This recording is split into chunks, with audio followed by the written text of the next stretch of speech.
दोस्तों आज हम पढ़ने वाले क्लास 12 संस्कृत का बहुत ही इंटरेस्टिंग चैप्टर जिसका नाम है महामना मालवीय। तो आइए दोस्तों इस चैप्टर को हम डिटेल से एनिमेशन के माध्यम से समझते हैं। महामना मदन मोहन मालवीय का जन्म प्रयागराज यानी कि इलाहाबाद के एक सम्मानित परिवार में हुआ। उनके पिता पंडित वज्रनाथ मालवीय संस्कृत के बड़े विद्वान थे।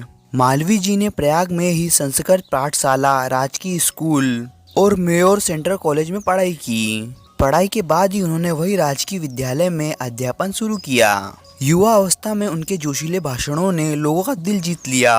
उनके शुभचिंतकों ने उन्हें सवाल किया कि वे वकील बनकर देश की सेवा करें। इसलिए उन्होंने कानून की पढ़ाई की और परीक्षा पास कर प्रयाग के उच्च न्यायालय में वकालत शुरू कर दी। अपने अच्छे ज्ञान, नम्र बोलचाल और उदार स्वभाव से वे जल्द ही मित्रों और न्यायाधीशों के सम्मानित व्यक्ति बन गए।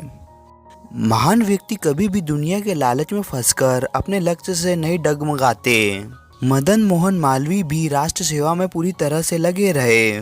वे केवल उच्च न्यायालय तक ही सीमित नहीं रहे बल्कि पंडित मोतीलाल नेहरू और लाला लाजपत राय जैसे नेताओं के साथ स्वतंत्रता संग्राम में भी शामिल हो गए।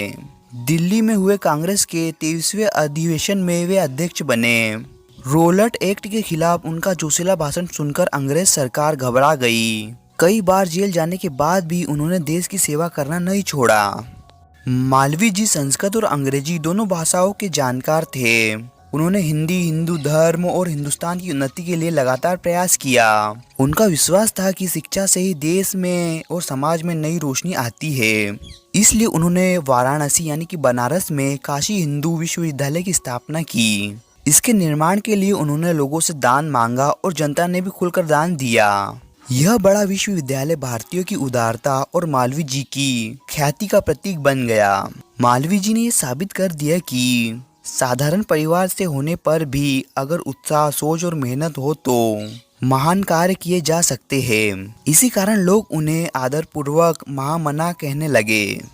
महामना मालवीय एक विद्वान वक्ता, धार्मिक नेता और अच्छे पत्रकार थे। लेकिन उनका सबसे बड़ा गुण था जन सेवा। वे जहाँ भी किसी को दुख या परेशानी में देखते तुरंत मदद के लिए पहुँच जाते।